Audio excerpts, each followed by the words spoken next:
What's up, guys, and welcome to today's video. Hopefully you can hear me okay. I know I'm outside and I'm in Manhattan, so it's not the easiest to always be heard, but today's gonna be a quick short video, kind of just messing around in the showroom today. I've got 3 double R's with 3 different exhausts. Red bike's completely stocked, silver bike's got a full long can Acro, and then the M package bike has the full short can Akrapovic exhaust. Now, there's a ton of what do bikes sound like videos, what do these bikes sound like. I wanted to make my own, and also I realized that this is really only the way one style of exhaust would sound, the Akrapovics, but in our opinion and in BMW's opinion, it's the best for the bikes. That's why they are in use all the time, so let's see how it sounds.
So that was the 3 exhausts. The end package you can't see. The short exhaust, the long exhaust, and then the stock exhaust, but I wanted to bring you guys a little bit extra.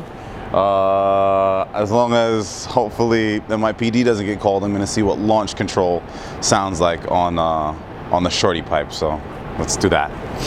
Launch control.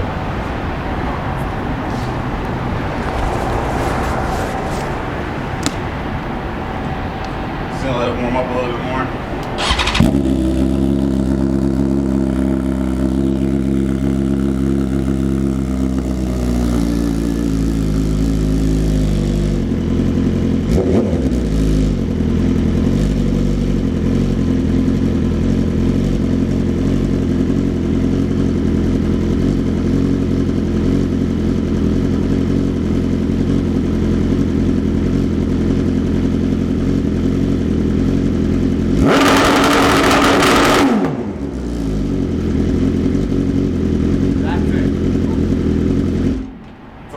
I don't think my manager liked that one.